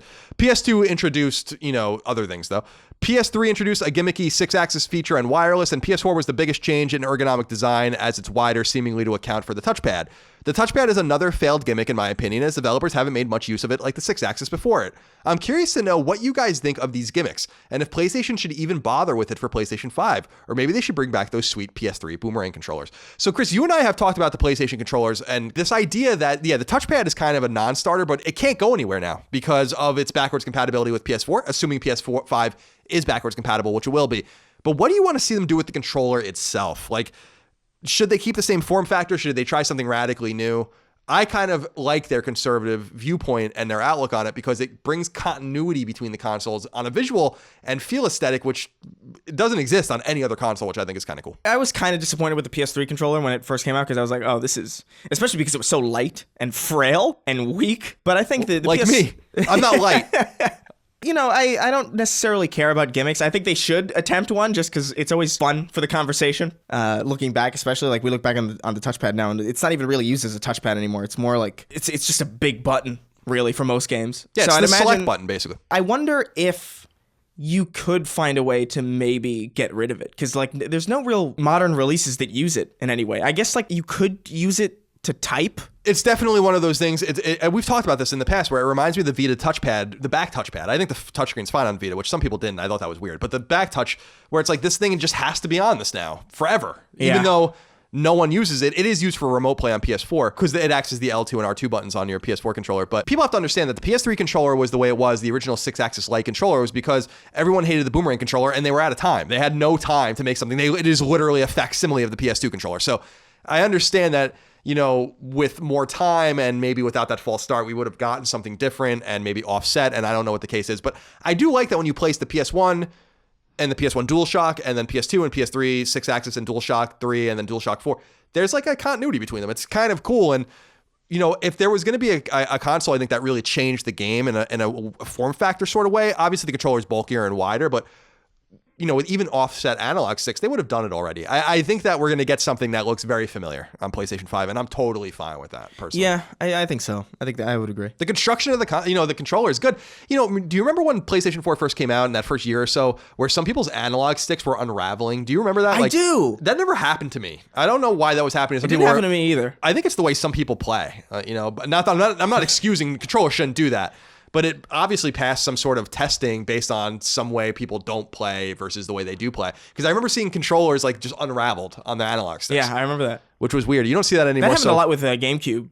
Yeah. Also. Scott Lammers wrote into us and said, I wish I would have thought to ask you about this last week before the event took place, but oh well. What are your thoughts on the Games Done quick marathons? Thoughts on speedrunning in general? Within the past year, I have started looking up speedruns when I finish playing a game. It can sometimes be quite humbling to see the strats people use through the areas you struggled with. So I think they do it a couple times a year, but they just finished their last one. They raised a bunch of money. It's a really great, thing that they do for charity. Yeah. And for people that don't know, it's basically a series. People go in person and sit in rooms and stuff and watch people play games, like experts play specific games, and they live stream it. So you can watch some popular games and some lesser known games. Like last year, I watched someone speedrun Kid Icarus and shit. It was cool. I think it's a cool thing. It's just not something that really ever appealed to me. Right. My brother and I have talked on Knockback, which is our retro and nostalgia podcast, about how I like playing games in a way I call elegant. I like playing games elegantly. I'm really good at Mega Man. Like, I'm really, really good at Mega Man. But I don't speedrun Mega Man. Like, I don't try to break the game and get through things as quickly as possible. Like, I like not getting hit. I like elegantly jumping around and beating bosses without getting hit and stuff. And it takes a little longer, but it's played with skill. Now, speedrunning takes an incredible amount of skill, but it takes an incredible amount of learning and understanding and delving and commitment. But it's not how I want to play. So I enjoy the art of it. I enjoy watching it, and I have no problem with it. But it's just not. It doesn't appeal to you. Yeah, exactly, you don't go out of your way. Like, I've gone out of my way to watch it a couple times. The shit that people do with Super Mario 64 is actually insane. Like, the amount of things that I've seen in that game that I can't even explain or visualize conceptually right now is mind-blowing. And no, I love it. It's super cool. It's just a super cool really subculture of games. It's like cosplay, for instance, right? Like, I don't get into it at all, but I see how popular. I mean, I go to these conventions, not so much anymore, but I go to these conventions and I see the pictures and I see the girls and guys on Instagram and stuff with hundreds of thousands, millions of followers. So clearly, it's for somebody. And I look at it. I admire some cosplay too. In the same way, like I won't go out of my way to look for it, but if I see it, I'm definitely going to appreciate it. Especially like if I see like a Games Done Quick thing happening, I'll put it on. Right, 100%. I won't go out of my way, but if it's there, yeah, I'll watch it. Cosplay is interesting to me just because it takes so much dedication, especially the people like the cosplay stuff I find most interesting are the videos and like tutorials about how things are made, as opposed to like seeing them and I'm like, I don't really care about you wearing this. It's more interesting that you made this from scratch. It's like some of these people have talent like well beyond the cosplay realm, like where they should be making clothes or something like that. But to me, like, I look at that situation and I'm like, I know some people in it and it's cool. I struggle to find the time to even play games. So I couldn't imagine playing the game and then being dedicated enough to like, write fan fiction or make cosplay outfits or doing anything like that. But it doesn't mean that it's not for someone. Yeah. So that's it's always impressive. I have some friends who work in props and they make props for like films and stuff. And it's definitely a talent that requires a lot of eccentricities. It's super cool. I think one of the things that adds texture to our gaming community are these disparate things that don't appeal. It's like even Let's Plays. Like I put up Let's Plays and stuff, but I don't watch them. Like I know people like watching me play games and we're going to do our Let's Plays soon, but clearly other people like them. So it's just, that's what makes the texture and what makes gaming so exciting to me is that there are people like me that play single player games. There are people like you that maybe don't mind multiplayer games, but like single player games too, but you don't really care much for narrative, but I care a lot about narrative. It's all this Venn diagram. And I think that's what's exciting. So I think Games Done Quick and all that and speedrunning is just a part of that texture, part of that fabric. And I think that that's pretty cool. And I think it's cool that they do it for charity as well. Kenneth Ohms wrote into us and said, "Hey, Colin and Chris, I was wondering if you have any thoughts about Microsoft paying users for completing a certain amount of achievements through gift card points. I feel like it's the natural next step for Sony's trophy system and a cool little gimmick to get people to achievement hunt. Hope you all are well, and cheers to my favorite podcast," as Colin put it in his solo episode about two depressed guys talking about PlayStation. That is how I describe Sacred Symbols. It's not inaccurate. But also, is that a thing? Is Microsoft, is that a thing? So happening? I saw this in passing. I didn't read too much into it, but I did see it in passing on Twitter that apparently like they are divvying out gift cards for a certain amount of achievement points earned. I don't know if it's achievement points in certain games. The problem with this, Chris, to me, is I would love something like that. But the problem is that the trophy ecosystem, the economy of trophies is so broken that it would be easy to manufacture a ton of, like I can go online if I really wanted to right now today. I have 76 platinums, I think, something like that. I could finish by midnight. I could have 100, easy. Like I could just go download a bunch of games that are made that with half an hour platinums. It's funny because I was going to tweet about this, but I couldn't find an elegant way to do it in the character count. Where when I was a younger trophy whore, when in 2008, in summer of 2008, trophies came out, and I would play games for trophies, and I would see, I'd play the regular games I was going to play, but I'd also seek out easy games for trophies, and it's evolved to the point where I'm actually actively avoiding games that give me trophies too easily because I'm embarrassed to have them on my list. Like there are people with a bunch of platinum trophies with these garbage platinums, like that don't really play anything notable for platinum trophies. They just have this nonsense. And without that ecosystem being more readily taken care of, which I really think is something Sony has to do. Like I really think Sony needs to step in at some point and be like, we need to regulate this market because it matters, because then you can't do cool shit like this. Right. If you have an unregulated market of trophies, I know this sounds silly, but if you have an unregulated market where like a platinum doesn't really mean anything, like where where you can plug in like that Rick's 13 game that I was talking about that's on Vita. I was like, oh, that looks cool. I looked it up. And then I saw that everyone has all the trophies. Like everyone that played the game has all the trophies. And I'm like, it's just like one of those that you could just like play through it and immediately. Right. Like, I'm like, this is fucking dumb because I have the platinum in BioShock and it's worth the same exact amount as the platinum in this game that took a half an hour for people to complete. And I know it doesn't matter to some people, but it matters in the sense that if you want to do cool things based on the trophy economy, then trophies have to mean more than what they mean now. And so I think it's imperative on Sony to clamp down on this stuff and say, like, you don't have to play a game for 100 hours to be, but you can't be earning trophies like to this clip. It's just ridiculous. Yeah. And for me, it's like, be careful what you ask for, because we wanted shit like this for a while. And then they gave it to us and I'm like, this sucks. So for the last few years, I've totally avoided playing games for trophies. I play games for trophies if I like the game, but I won't just put the game in and be like, all right, I'm going to get the trophies today. Because then I'd have 125 or 150 platinums. And what does it mean? If anything, I'd go through my trophy list if I could and delete a bunch of shit. Then I'm like, why do I have this? Like, why do I have a platinum trophy in Cloudy with a Chance of Meatballs? Because I went out of my way to get. Yeah, I do. Or Up or Rango, you know? Like, I would literally remove probably 15 or 20 of my own platinum trophies if I could. But obviously you can't do that. So anyway, that's a long-winded way of saying it would be cool to do that. And I'd be interested to see how Microsoft is managing that, because it is also a problem in their ecosystem. But until trophies have an economy that means something and it's not inflated, we can't do cool shit. And that's a shame. Yeah, so trophies remain just digital things. You can't do anything with them. It's an interesting thought. Like, but is it like a I don't understand. Is it like a tournament? Like, so you can like get the most trophy or the most achievements the quickest? Because that would be a problem in the sense of like games release at different times. That's true too. Or you could just save up a bunch of games and then just quickly get 1,000 points. Yeah. If you were doing it on Xbox. So weird. That's the shame, is that I know some people, first of all, there's two groups of people. There's a group of people that think no one cares about trophies, which is wrong. I mean, that's stupid. There's another group of people that think trophies are the be-all end-all, and they're wrong too. But they do matter, and they are a meta game that matters to people. And it would be, if they just paid more attention to it, you could do so much cool shit with trophies. And if you don't pay attention to it, then they just become these digital relics that don't mean anything. And I'm not saying you necessarily have to earn money by playing a game. I'm just saying that one man's 80 platinums is different than another man's 80 platinums. It's not like having $80. Yeah, for sure. Joe Pagler said, hey, Colin and Chris, I have been a long-time listener and finally got with the program and signed up for your Patreon. Thank you so much, Joe.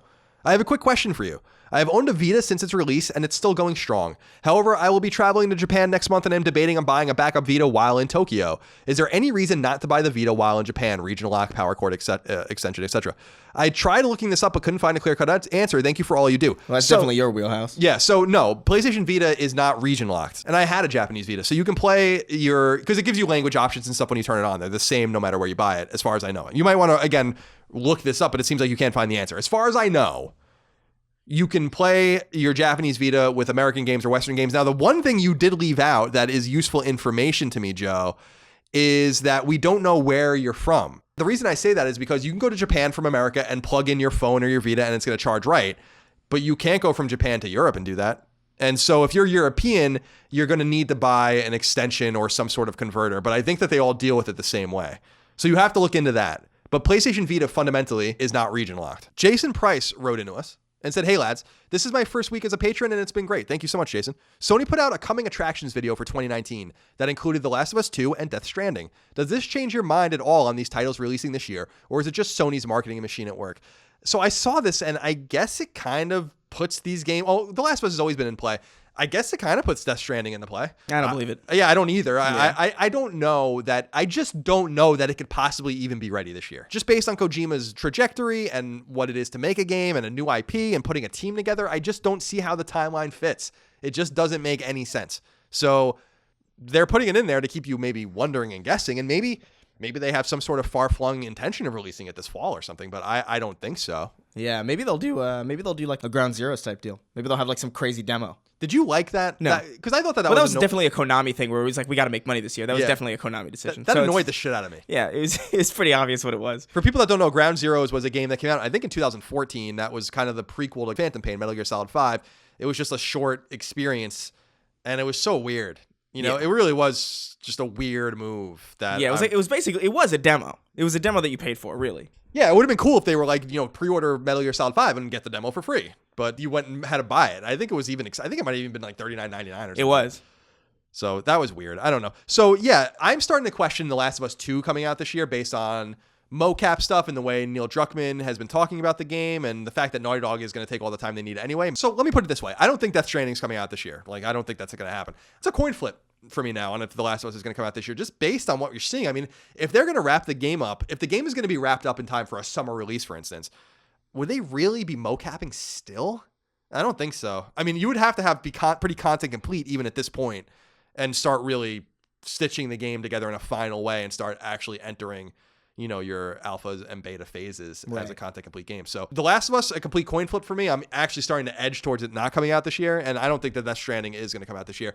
If anything, now we have Days Gone in April. I assume Dreams is going to come out, and maybe Ghost of Tsushima. Ghost of Tsushima? Maybe. That's about it, if The Last of Us and Death Stranding aren't. Yeah, the only other thing I can think of is that there's another game that they haven't announced that might be a second-party game or something that might be, you know, an Until Dawn or The Order type game. That's not made internally, but published by them. But I don't think so. I think they're perfectly happy letting it ride at this point. So we'll see. We'll see how it all goes down. Final question, Chris. Final question of the day comes from Jacob Bell. Let's do it. You said, hello, gents. My question is for Chris. From the beginning of Sacred Symbols, you've made it clear that gameplay and graphics reign supreme over narrative structure for you. This I understand because the narrative-driven games you respect but don't necessarily like to play have similar gameplay elements between them. See your JRPGs, Telltale and Gone Home, or even The Last of Us. But in the last episode of Sacred Symbols, you brought up a problem with Hitman Absolution. Your complaint was that the missions were threaded narratively. My question is why, when the gameplay within Hitman 2 and Hitman Absolution are so similar, does narrative become a detractor for you? No, that's a good question. I think I probably worded my argument poorly last time. It's not necessarily that it's, structured? It's not necessarily that it's threaded narratively. It's more so that the game felt more like a narrative than a sandbox, which is not traditional Hitman. Like everything about that game, from like the more heavy narrative focus to the fact that the camera's closer to Agent 47, which is something you'd see more typically in like an Arkham game.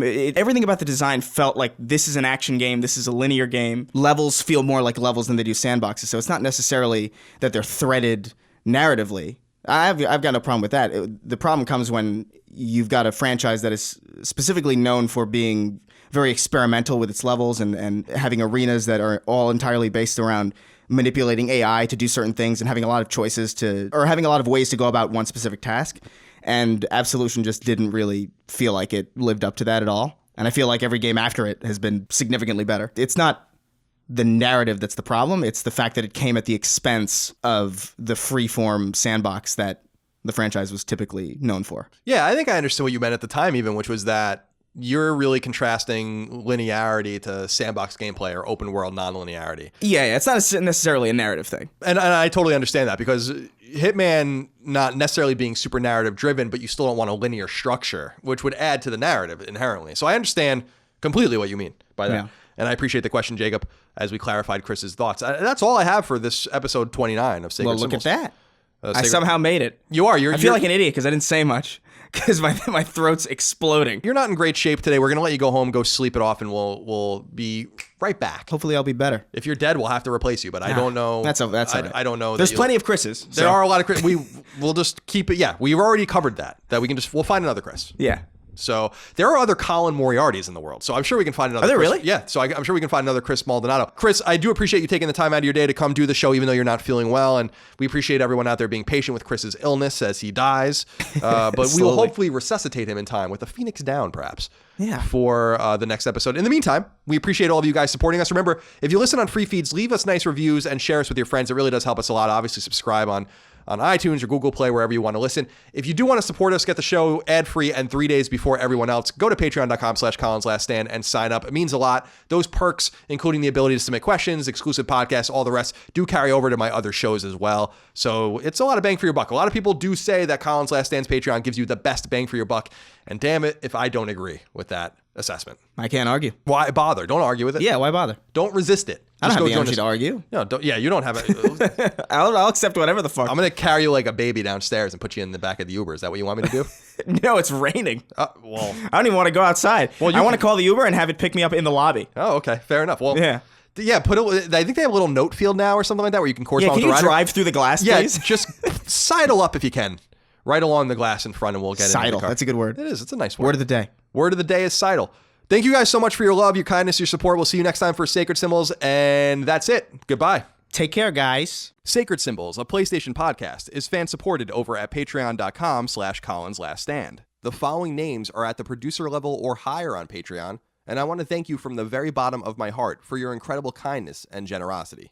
CJ Anderson, Morgan Ashley, Ethan Barbie, Sean Battershaw, Martin Beck, Fred Bentz, Michael Betts, Eric Bishop, David Blodel, Mark Boggio, Barrett Boswell, Spencer Brand, Lennon Brixey, Matthew Brousseau, Josh Bushing, Austin Bullock, Dylan Burns, Chris Buston, Alex Cabrera, Brian Cacciatolo, Will Caldwell, Luis Cancato, Patrick Carper, William O'Carroll, Brian Chan, Travis Chandler, Sean Chandler, David Chestnut, Simon Conception Jr., Brad Cooley, Cutter Crow, Nick Cummings, Daniel Diamore, Daniel Delanikos, Mitchell Durkash, Martha Emery, Joe Finelli, Eric Finkenbeiner, Stefano Fantana, Fodios Frangos, Connor Gagian, Alexander Gates, Michael Gates, Salem Ghanem El Ghanem, Toothless Gibbon, Daniel Glassford, Tyler Goodwin, Josh Gravelick, Miranda Grubba, Andres Guzman, Caleb Hager, Tyler Harris, Kyle Hagel, Asa Haas, Azan Isa El Ricey, Josh Yeager, Justin Yeager, Greg Julips, Anton K, Jeremy Key, James Kinslow III, Ryan R. Kitreg, Christian Larson, Jackson Lastiqua, Donald Laws, Joe Lawson, Don Q. Lee, Ashlyn Lee, Patrick Leslie, Dustin Lewis, Keith Adrian Lewis, Chad Lewis, Mark Liberto, Aaron Litwiller, Lewin Ray Loper, Colin Love, Josh M., Ryan T. Mandel, Peter Mark, Nicholas Mask, Joe McPartlin, Wyatt McVeigh, Dennis Meinshin, Andrew Mendoza, Christopher Middling, Albert Miranda, Patrick Malloy, Betty Ann Moriarty, Abe Mukhtar, Brian Nietzsche, Josh Netzel, Adam Nix, George Anthony Nunez, Brian Ott, Israel Petrico, Jorge Palomino, Todd Paxton, Brendan Peavy, Marius S. Peterson, Enrique Perez, James Perrone, Eric A. Peterson, Jason Pettit, Matthew Plaster, Lawrence F. Prokop, John Quinn, Michael Renner, Peter Reynolds, Jonathan Rice, Toby D. Riebenschneider, Austin Riley, Petro Rose, A.G. Rowe, John Schultz, Chris Schaefer, Michael Shanholtz, Toby Shootman, Glendon Cole Simper, Joshua Smallwood, John Tabanillo, Ahmad Tamar, Joseph Thayer, Ben Thompson, Carl Tolman, Tam Tran, Adam Van Kuren, Michael Vecchio, Oakley Waldron, Justin Wagaman, Mike Wayne, Tyler Woodall, Corey Wyatt, Tony Zuniga, Casual Misfits Gaming, Supershot ST, Wyatt Henry, Throw 7, Infinite, Mad Mock Media, Mubarak, Sticks and Crits, Richter 86, That Rescue Guy, Andrew, Ian, Dav 9834, Titus Rex, Donk 2015, Gavin, and Random Guy Radio. Yeah, the worst part of it is that it's not even pain.